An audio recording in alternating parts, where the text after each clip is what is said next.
Hello everyone, मैं राजकुमार और आप देख रहे हैं एग्जाम लिंगो विद राजकुमार। आपके लिए मैं बेसिक की एक सीरीज लेकर आया हूं जिसमें हमने पहले जो वीडियोस हैं उनमें फॉर्मेशन ऑफ लैंग्वेज सीखा, वर्ड एंड वर्ड फॉर्मेशन सीखा। आज उस सीरीज को आगे बढ़ाते हुए हम सब्जेक्ट की बेसिक टू एडवांस पूरी बातें करेंगे। तो बिना किसी देरी के सब्जेक्ट को बेसिक से लेकर एंड तक लेवल अप करके बहुत अच्छे तरीके से समझने का प्रयास करेंगे। चलिए बिना किसी देरी के शुरुआत करते हैं। सबसे पहले समझते हैं कि सब्जेक्ट है क्या, है ना। आखिरकार सर सब्जेक्ट होता क्या है सेंटेंस में, ध्यान से समझिएगा बातों को।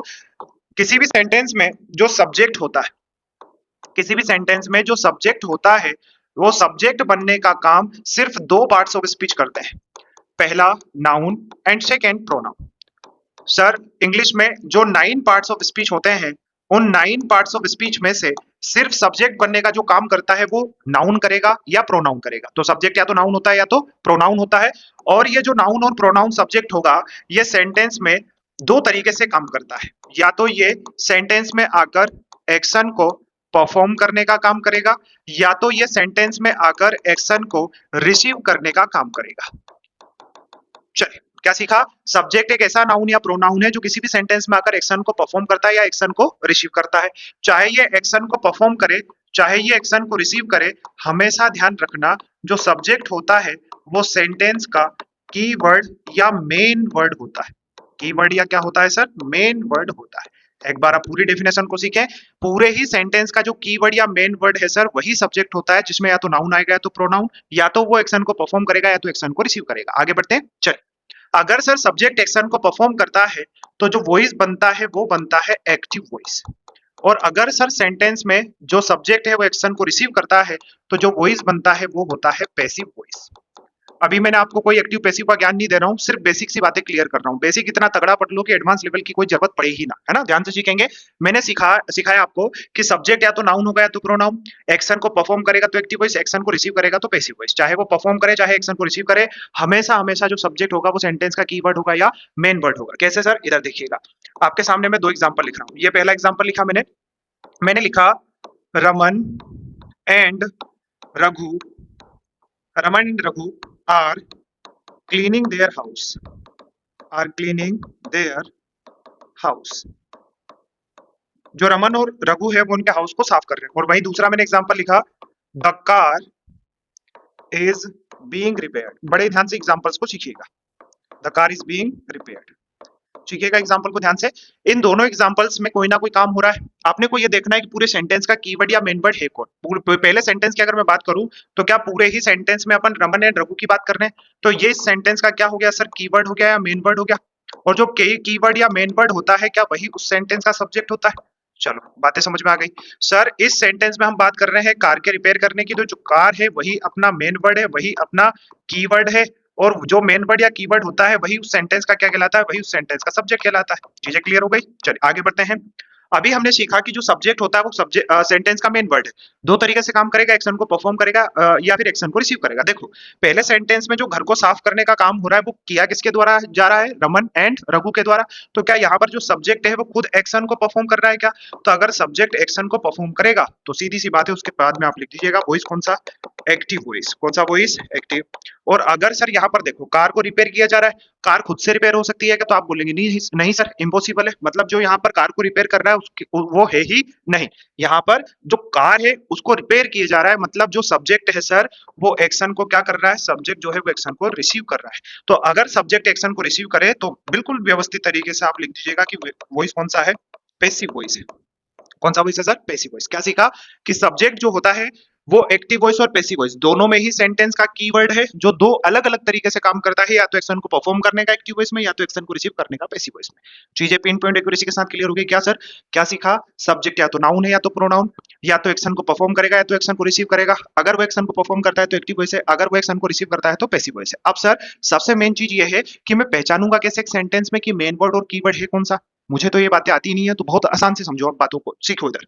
अगर आप एक्टिव वॉइस में किसको पहचानना चाहते हैं, सब्जेक्ट को, तो कुछ नहीं करना है, मेन वर्ब को उठाकर उससे किससे क्वेश्चन करना है, हु से। अगर आपने मेन वर्ब से हु से क्वेश्चन करा तो एक्टिव वॉइस में सब्जेक्ट मिल जाएगा। और अगर आपने मेन वर्ब से हुम से क्वेश्चन करा, किसका, किसकी, किसके, किसको, तो आपको पेसिव वॉइस में सब्जेक्ट मिल जाएगा। क्या सीखा अपन ने कि सर एक्टिव वॉइस में हु से क्वेश्चनिंग करने पर मेन वर्ड कीवर्ड सब्जेक्ट होता है और पेसिव वॉइस में हुम से क्वेश्चन करने पर कीवर्ड मेन वर्ड सब्जेक्ट होता है। चीजें क्लियर हो गई क्या? तो पूरी सब्जेक्ट से रिलेटेड जो बातें हैं मैंने आपको सिखा दी। क्या सीखा? रिवाइज करते चलिएगा, जितना बार आप रिवीजन करेंगे उतना ही ज्यादा स्ट्रॉन्ग होता जाएंगे, इस बात को ध्यान में रखेंगे आप। तो सब्जेक्ट या तो नाउन है या तो प्रोनाउन। सेंटेंस का कीवर्ड या मेन वर्ड होता है सर दो तरीके से काम करता है, एक्शन को परफॉर्म करने का, एक्शन को रिसीव करने का। एक्शन को परफॉर्म करेगा तो मेन वर्ब से हु का आंसर होगा और एक्टिव वॉइस बनाएगा। अगर एक्शन को रिसीव करेगा तो मेन वर्ब से हुम का आंसर होगा और पैसिव वॉइस बनाएगा। चीजें क्लियर हो गई है क्या? बढ़िया है आगे चल। अब जो अपन ने बातें सीखी इनको किस तरीके से लिखना है वो मैंने इधर समझाया। आपको नोट्स प्रॉपर मेंटेन करना है, व्यवस्थित तरीके से बनाइए, बार बार रिवीजन करिए और आगे बढ़िए। चलिए, सब्जेक्ट एक ऐसा नाउन प्रोनाउन या नाउन फ्रेज होती है सर जो या तो एक्शन को परफॉर्म करती है या तो एक्शन को रिसीव करती है। यही चीजें अपनी पड़ी क्या कि या तो परफॉर्म करेगा या तो रिसीव करेगा। अगला, ये मोस्ट ऑफन सीन जो सेंटेंस होता है सर, उस सेंटेंस में जो सब्जेक्ट होता है ये वैसे तो सेंटेंस के कहाँ आता है, ये वैसे तो सेंटेंस में स्टार्टिंग में आता है, बिगिनिंग में आता है, लेकिन जब सेंटेंस के बिगिनिंग में एक से ज्यादा क्या मिल जाएंगे आपको, एक से ज्यादा एडवर्ब्स मिल जाएंगे, तो फिर सब्जेक्ट की पोजीशन क्या हो जाती है, सेंटेंस में चेंज हो जाती है। बात को ध्यान से समझना, बहुत ही खास फैक्ट है ये। मैंने आपसे पूछा कि सब्जेक्ट की पोजीशन क्या सेंटेंस में चेंज हो सकती है, तो इसका आंसर है जी हाँ सर।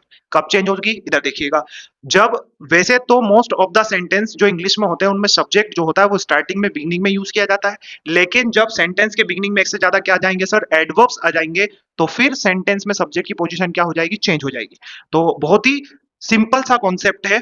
वैसे तो स्टार्टिंग में आएगा, लेकिन अगर आपने एक से ज्यादा एडवर्ब्स लगा दिए स्टार्टिंग में तो फिर इसकी पोजीशन चेंज होगी। अब सर ये एडवर्ब्स क्या हो गए, 5 टाइप के। Adverb of time, adverb of place, adverb of degree, adverb of manner and adverb of frequency. ये 5 तरह के एडवर्ब सेंटेंस के स्टार्टिंग में यूज हो सकते हैं।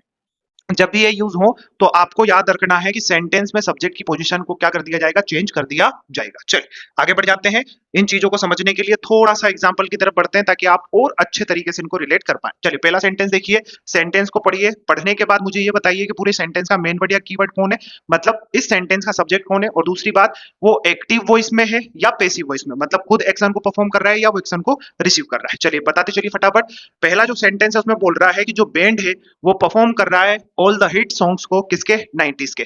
तो इसमें जो काम हो रहा है परफॉर्म करने का, वो काम कर कौन रहा है, तो कौन का उत्तर अभी मैंने बताया आपको कि जो हु का आंसर होता है सर वो सेंटेंस का सब्जेक्ट होता है। तो इसमें सेंटेंस का सब्जेक्ट कौन गया था, बैंड।